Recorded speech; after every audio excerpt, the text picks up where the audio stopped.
안녕하세요. 연애대학 심리학과 신박사입니다. 오늘은 당신이 좋아하는 사람이 보여주는 고백해도 되는 5가지 사인을 알아보겠습니다. 좋아하는 사람에게 고백을 할 때 성공을 하고 싶죠? 하지만 실패할 수도 있다고 생각이 들면 쉽게 용기가 나지 않기 마련입니다. 고백을 거절당해서 지금의 관계가 멀어지고 싶지 않다고 생각도 하죠. 그런데 고백 성공률을 높일 수 있다면 어떨 것 같나요? 그렇다면 용기를 내서 고백을 할 수 있을 것 같아요. 그래서 오늘은 당신이 고백해도 좋은 상대방의 5가지 행동에 대해서 알아볼게요. 고백해도 좋은 상대방의 행동 첫 번째, 별일도 없는데 연락을 하는 경우입니다. 이것은 상당히 좋은 신호입니다. 뭔가 일이 있어서 연락을 한다면 아주 당연한 일입니다. 하지만 별일이 없는데 연락을 한다는 것은 상대방과 친해지고 싶다는 심리가 숨어 있어요. 즉, 좋아하고 있을 가능성이 높다는 것이죠. 반대로 생각해봅시다. 당신이 좋아하지도 않은 상대에게 별일도 없는데 연락을 하나요? 별일이 없어도 연락을 한다는 것은 그 사람을 좋아하거나 궁금하기 때문입니다.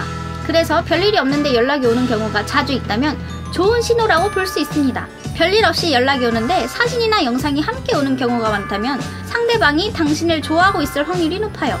예를 들어서 아까 먹었던 케이크가 맛있었어 라는 연락과 함께 케이크 사진을 보낸다면 당신에 대한 호감도가 상당히 높습니다. 사진을 공유함으로써 상대방의 반응을 기대하고 같은 것을 보고 공감하고 싶다는 심리가 숨어있기 때문입니다. 만약 특별한 일도 없는데 자신의 얼굴 사진을 당신에게 보낸다면 당신에 대한 호감도는 특히 높다고 할 수 있습니다. 그리고 상대방의 호감도를 간단하게 확인하는 방법도 있습니다. 당신이 상대방에게 특별한 일이 없는데 연락을 해보는 것입니다. 그 연락에 대해서 상대방이 긍정적으로 답장을 해준다면 연애로 발전할 가능성이 높아요.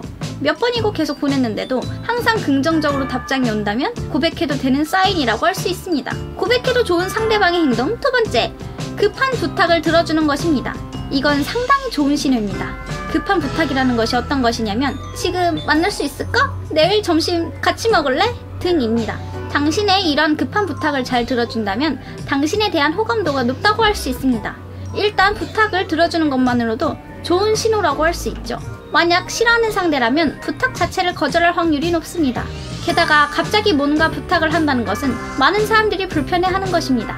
그런 불편한 부탁에도 불구하고 들어준다는 것은 당신과 친해지고 싶다는 심리가 숨어있기 때문입니다. 하지만 상대방이 사정이 있어서 부탁을 들어주지 못하는 경우에는 비록 상대방의 호감도가 높아도 거절당할 가능성도 있어요.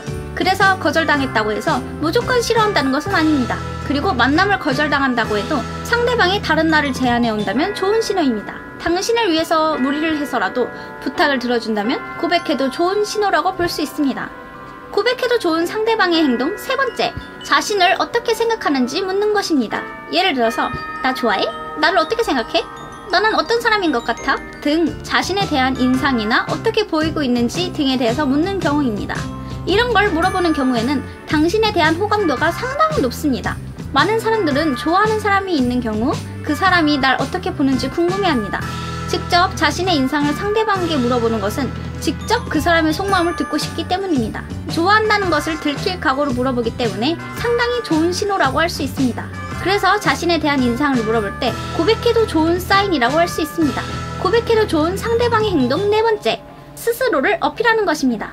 예를 들어 당신이 자유분방한 성격이라고 할 때 너처럼 자유로운 사람을 따라갈 수 있는 사람은 나밖에 없을걸? 이라는 식으로 너와 어울리는 사람은 나야 라고 이야기를 하는 것입니다.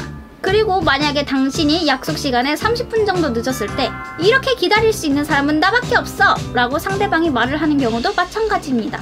너에게는 나밖에 없어 라는 뉘앙스로 말을 하는 것은 당신과 더 친해지고 싶다는 심리가 숨어 있어요. 이런 식으로 상대방이 자기 자신을 어필한다면 당신에 대한 호감도는 상당히 높아서 고백을 해도 좋은 사인이라고 할 수 있습니다. 고백해도 좋은 상대방의 행동 다섯 번째, 당신과의 일정을 2가지 이상 준비하는 것입니다. 상대방이 당신과의 일정을 2개 이상 준비한다면 상당히 좋은 신호라고 할 수 있습니다. 예를 들어 내일 만남 약속이 있는데 다음 주 월요일에도 만날 수 있을까? 등 하루 더 따로 만날 약속을 잡는 것입니다. 이것은 당신을 독점하고 싶다는 독점욕의 표현이라고 할 수 있습니다. 당신에 대해서 독점욕을 가지고 있다는 것은 상당한 호감이 있다는 증거입니다. 왜냐하면 사람을 좋아하게 되면 좋아하는 상대방이 또 좋아하는 사람이 있나? 나 말고도 연락하는 사람이 있나? 등 궁금하게 됩니다. 그리고 사귀고 나서보다 사귀기 전이 더 라이벌의 존재를 궁금해합니다. 그래서 좋아하는 사람과 만남 약속을 계속적으로 잡으면서 다른 사람을 만나지 못하게 합니다. 그리고 만남 약속만 있는 것이 아니라 전화나 온라인 게임 등을 함께하는 것도 포함입니다. 그래서 상대방이 당신과의 만남 약속을 계속 잡으려고 한다면 고백하기 좋은 사인입니다. 결과 발표는 여기까지입니다. 오늘 영상이 재밌으셨다면 구독과 좋아요 부탁합니다. 다음 영상에서 다시 만나요. 안녕.